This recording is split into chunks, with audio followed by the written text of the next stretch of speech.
মাইক্ৰ'ছফ্টৰ home টেবৰ বিষয়ে জানো আহা। প্ৰথমতে আখৰটো সিলেক্ট কৰি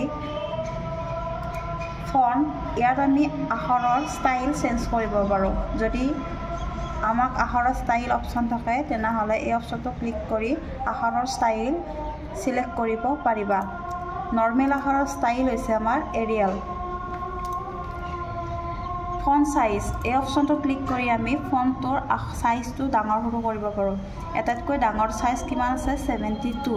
যদি 72ৰ আৰু সাইজ লাগে তেতিয়া আমি গ্ৰ' ফন্ট অপশ্যনটো ক্লিক কৰি এনে ধৰণৰ ডাঙৰ কৰিব পাৰোঁ। যদি সৰু লাগে ষ্টিক ফন্ট অপশ্যনটো ক্লিক কৰি এনেকুৱা ধৰণৰ সৰু কৰিব পাৰোঁ। বি অপশ্যন মানে বোল্ড। বি অপশ্যন ক্লিক কৰি আমি আখৰটো বোল্ড বা মোটা কৰিব পাৰোঁ। আই অপশ্যন ক্লিক কৰি আমি আখৰটো বেকা বা ইটালিক কৰিব পাৰোঁ। ই অপশ্যন ক্লিক কৰি আমি আখৰটোৰ তলত আণ্ডাৰলাইন ব্যৱহাৰ কৰিব পাৰোঁ। যদি আণ্ডাৰলাইনত ডিজাইন লাগে তেতিয়া ইয়াত ফুট অপশ্যন এটাত ক্লিক কৰি এনেকুৱা ধৰণৰ আণ্ডাৰলাইন ডিজাইন দিব পাৰোঁ। যদি আণ্ডাৰলাইনত কালাৰ দিব লাগে তেতিয়া ইয়াত যাই কিনি আণ্ডাৰলাইন কালাৰ অপশ্যন এটা পাবা, তাত ক্লিক কৰি যেনেকুৱা ধৰণৰ কালাৰ লাগে তেনেকুৱা ধৰণৰ কালাৰ সিলেক্ট কৰি দিব পাৰি। ABC ষ্ট্ৰিক থ্ৰট এই অপশ্যনটো ক্লিক কৰি আখৰৰ মাজত এনে ধৰণৰ আচিন দিব পাৰোঁ। যদি নালাগে অফ কৰি দিব লাগিব। কি হয় আখৰটো লিখাৰ পাছত আমাক তলত লিখিব লাগে তেতিয়া আমি কি কৰিব লাগিব ছাবস্ক্ৰাইব অপশ্যনটো ক্লিক কৰি আখৰৰ তলত এনে ধৰণৰ আমি লিখিব পাৰোঁ, যেনে H2O। যদি আখৰটো লিখাৰ পাছত ওপৰত লিখিব লাগে তেতিয়া X2 ছাবস্ক্ৰাইব অপশ্যনটো ক্লিক কৰি লিখিব পাৰি।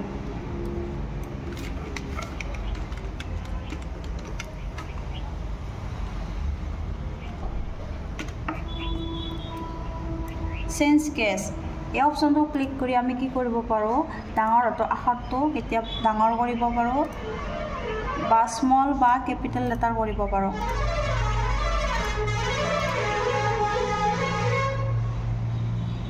টেক্সট হাইলাইট কালাৰ এই অপশ্যনটো ক্লিক কৰি আখৰৰ পিছফালে আমি কালাৰ দিব পাৰোঁ। যদি নালাগে নো কালাৰ সিলেক্ট কৰি দিবা। টেক্সট কালাৰত যাই আমি টেক্সটটোৰ এনে ধৰণৰ কালাৰ চেঞ্জ কৰিব পাৰোঁ। যদি ইয়াত নথকা কিছুমান কালাৰ আছে বা আমি কালাৰ বনাব লগা হয় তেতিয়া মোৰ কালাৰ অপশ্যনত যাই যেনেকুৱা ধৰণৰ কালাৰ লাগে সিলেক্ট কৰি অ'কে কৰি দিলে আমি কালাৰটো এনে ধৰণৰ দেখা পাম। নেক্সট আহিল বুলেট লাইব্ৰেৰী। পেৰাগ্ৰাফটোৰ আগত যদি এনেকুৱা ধৰণৰ ডিজাইন দিব লগা হয় তেতিয়া আমি এই অপশ্যনটো ক্লিক কৰি কিনি দিব পাৰোঁ।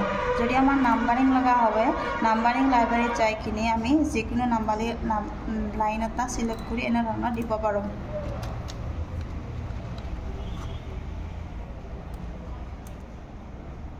পেৰাগ্ৰাফ চেঞ্জ যদি পেৰাগ্ৰাফ পজিশ্যনটো চেঞ্জ কৰিব লাগে কেতিয়াবা ৰাইট কেতিয়াবা লেফ্ট বা চেণ্টাৰত আনিব লাগে এইকেইটা অপশ্যন ক্লিক কৰি আমি আনিব পাৰোঁ।